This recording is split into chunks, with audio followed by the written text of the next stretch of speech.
साथियों, आज भारत में सालाना प्रति व्यक्ति कार्बन फुटप्रिंट करीब 1.5 टन ही है, जबकि दुनिया का औसत 4 टन प्रति वर्ष का है।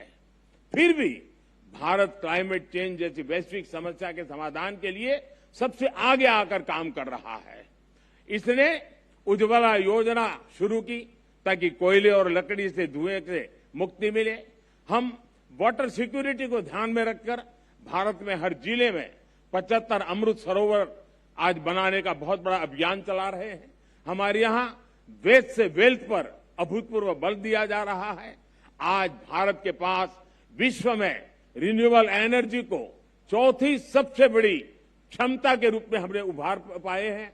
आज हम विंड एनर्जी में भी चौथे नंबर पे हैं, सोलर एनर्जी में भी 5वें नंबर पे हैं। पिछले 7-8 वर्षों में भारत की रिन्यूएबल एनर्जी की क्षमता करीब 290% का इजाफा हुआ है। इससे हमने इलेक्ट्रिक क्षमता का 40% नॉन फोसिल फ्यूल यानी उस सोर्स को ही हासिल करने का लक्ष्य आप भी हमने समय सीमा से 9 साल पहले हासिल कर लिया है।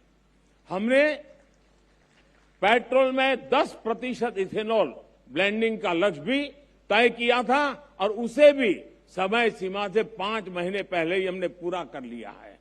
अब भारत पेट्रोल में 20% इथेनॉल ब्लेंडिंग के लक्ष्य पर काम कर रहा है। हाइड्रोजन इकोसिस्टम के लिए भारत पर्यावरण के अनुकूल ऊर्जा स्रोत की तरफ भी बहुत तेजी से कदम बढ़ा रहा है और ये गुजरात ग्रीन हाइड्रोजन के लिए हब के रूप में विकसित होता चला जा रहा है।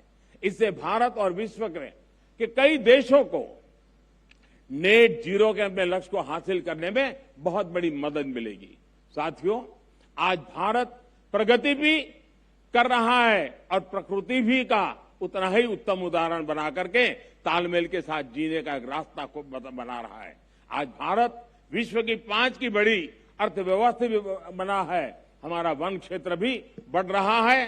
अन्य जीवों की संख्या में भी हमारी यहां लगातार वृद्धि हो रही है।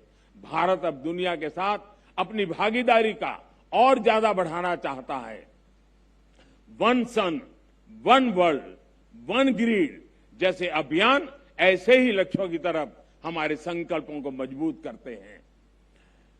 Collision for disaster resilient infrastructure, इसके निर्माण का नेतृत्व करके भारत पर्यावरण सुरक्षा के प्रति अपनी अवधारणा से दुनिया को अवगत करा चुका है। मिशन लाइफ इसी कड़ी में एक अगला कदम है। साथियों, सेक्रेटरी जनरल एंटोनियो गुटेरेस मेरी इस बात से सहमत होंगे कि जब भी भारत और संयुक्त राष्ट्र ने मिलकर काम किया है, दुनिया को बेहतर बनाने को नए रास्ते मिले हैं। भारत ने अंतर्राष्ट्रीय योगा दिवस का प्रस्ताव दिया था, जिसे संयुक्त राष्ट्र को समर्थन दिया था और आज संयुक्त राष्ट्र के समर्थन के कारण दुनिया के करोड़ों लोगों के स्वस्थ जीवन की प्रेरणा का योग एक कारण बन गया है। वैसा ही एक उदाहरण इंटरनेशनल ईयर ऑफ मिलेट का है। भारत अपने पारंपरिक और पर्यावरण के अनुकूल मोटे अनाज से दुनिया को जोड़ना चाहता था। संयुक्त राष्ट्र ने इसका भी समर्थन किया। हम अगले साल इंटरनेशनल ईयर ऑफ मिलेट मनाने वाले हैं, लेकिन अभी से दुनिया भर में इसकी चर्चा प्रारंभ हो चुकी है। मुझे विश्वास है कि संयुक्त राष्ट्र के समर्थन से मिशन लाइफ को विश्व के हर कोने में, हर देश में, हर नागरिक तक पहुंचाने में बहुत बड़ी सफलता मिलेगी। हमें एक मंत्र को याद रखना है, प्रकृति रक्षति रक्षिता, अर्थात जो प्रकृति की रक्षा करते हैं, प्रकृति उनकी रक्षा करती है। मुझे विश्वास है इसी मिशन लाइफ पर चलते हुए एक बेहतर दुनिया का निर्माण कर पाएंगे। आप सभी का एक बार फिर मैं आभार व्यक्त करता हूं और यूएन के इस समर्थन के लिए मैं फिर से एक बार हृदय से धन्यवाद करते हुए मेरी वाणी को विराम देता हूं। धन्यवाद।